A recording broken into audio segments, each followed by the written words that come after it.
family. They've broke everything. They've intentionally broke everything as well. Who's they? Who's they? I'd say the 1%. And who's the 1%? Who's corporations? Like now, look at BlackRock. So Keir Starmer floods the country. He's had about 10 meetings with BlackRock. He floods the country. BlackRock are about to invest £1.4 billion in the private housing market in the UK. So BlackRock are going to come in. All these migrants that are in hotels where Serco, BlackRock, owns part of Serco, where they're all profiting off these migrants. So it's a business. It's a massive business. And it bullshits the fake money bubble, the money bubble as well. It's all bullshit. So as they're flooding the country, Serco are about to buy £1.4 billion worth of houses, and they're going to make them in HMOs. Can I ask you, because this stuff sounds a bit nuts to me. Well, it's all, they don't want people, you live in a beautiful home here. They want you living in a bedroom. They want you living in a bedroom. But so that's what I'm trying to say here is this is where you start losing me. And I'm not saying maybe you're right, maybe you're not. Yeah. This sounds to me a bit nuts, right? And so something that is a massive conspiracy against us would sound nuts, I grant you. But do you worry you're a bit all over the place with some of this? No. Well, I am all up. I go off on different tangents, but it's a fact now BlackRock are about to spend £1.4 billion in the British housing market. How do you know this, by the way? I've looked it up. I look it all up. I go down, I just sit diving. Just diving. Some rabbit holes you wish you don't go. Yeah, but you know, the internet can take you down some very dark places that aren't true. Yeah, but it is true. But it's BlackRock's investment in the British housing market. Now, they're taking the migrants out of hotels. Labour, we're going to get them all out of hotels. Where are they putting them? One in, one out, right? Well, yeah, getting rid of one for France, yeah? But where are they putting them? They're going to put them in HMOs next door to you. They're going to buy the house like this. They're going to turn this into what? 4 or 5 bedrooms? And this is what they're doing. And then you're going to have 4 or 5 men living next door to you from Afghanistan. By any measure, Tommy Robinson's latest claim is explosive. In a recent interview, the controversial activist alleged that BlackRock, one of the world's largest investment firms, is preparing to pour £7.4 billion into the UK's private housing market, a move he insists is directly linked to government plans to rehouse migrants currently staying in hotels. Robinson, whose real name is Stephen Yaxley Lennon, framed the alleged investment as part of a broader conspiracy by what he called the one powerful corporations profiting from mass immigration. He said, then BlackRock come in and buy up £7.4 billion worth of homes. The theory follows a familiar pattern in Robinson's rhetoric, linking immigration policy to corporate profit and elite collusion. He argued that companies like BlackRock and Serco, the latter of which runs government contracts for asylum accommodation, are profiting off the migrant crisis, suggesting that mass migration is being deliberately engineered to fuel a housing and investment bubble. To be clear, BlackRock has indeed shown interest in the UK property sector, as have many global investment funds.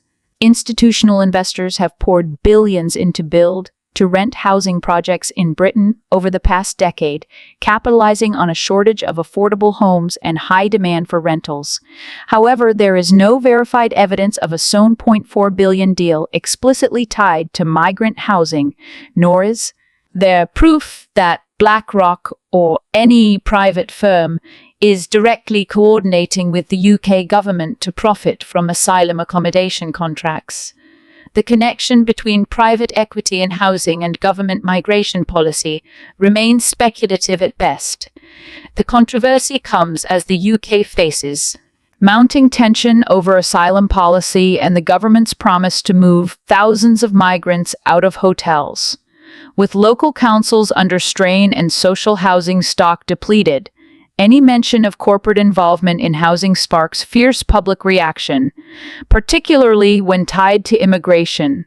Robinson's claim may not withstand scrutiny, but it reflects a deeper crisis of trust. Many Britons no longer believe the government or the media to be honest brokers of truth. In that vacuum, figures like Robinson thrive, blending genuine grievances with conspiratorial flair to frame themselves as truth-tellers in a corrupt system. Anyway, are you on sick? Because if you are, next time you go to the doctors, you might find yourself face-to-face with a job coach. This is the latest plan to try and get people back into work by 2030. Kelvin, what do you think to this? I think this is right up there with digital ID cards, to be honest. Look, you are, one of the issues we have in our country right now is that so many people are sick, and there's so much health-related unemployment, which means that there is actually the only reason we don't have a massive unemployment number in our country right now is I think it's about 4.4 or 4.5 or something like that. Instead of that being 6.8 or 8%, which would be nightmarish, is because there are so many people claiming health-related benefits, and to the point where you can almost earn as much money on health-related benefits as you can on the minimum pay now that it's around about £13.40 or whatever it is. So I honestly, the idea of a state employee whose job it is to try and persuade people who are sick in order to try and help them in some way to put them into work sounds like a good idea. I guarantee you those people will be going off sick. They won't be being replaced. And I regret to say, because I'd like to see all this change, I can't see it working. The only thing that will work, I'm afraid, is tough love. And I'm not the person to be there, because I would be not believing anybody who said they were suffering from depression or anxiety. So I don't know what... Don't you believe that depression and anxiety exist? I do, but I don't believe that the answer is sitting at home all day watching Escape to the Country. Don't you? Aaron? I'm probably a bit of a softer touch than Kelvin, but I have to agree that... almost certainly am, aren't I? But I have to agree that if you do suffer from depression or anxiety, having a schedule, having work, getting up... Having a purpose. Having a purpose, having money to spend. It's pretty miserable if you've got no money. Mm-hmm. These are all really positive things. I do also agree that, look, this could work. Do a pilot. Let's see if it makes any sense. But I'm inclined to agree that, look, people go to the GP to get better. And you want them to get better because then, of course, they can do all the things we're talking about, go to work and contribute and whatnot. I am very wary of saying, have this other person with this other purpose being at the GP to help these people go into work. We have a place where people do that already. It's called the job centre. People should interface with that. It should help them get back into work. And I think this is just fluff, and this is just the state creating new jobs, creating new functions, and actually the return on investment is very low. I'm on the left. I think the state can do really good stuff, but it means you need to be very judicious about what it can and can't do, where it can and can't do it. And this, to me, sounds just like one of those fluffy things that well-meaning politicians do, and this is a genuine problem that should be resolved, but it's just not effective, and it's just a good press release. You see, I mean, I do believe that anxiety and depression exist as conditions. I do. Yeah.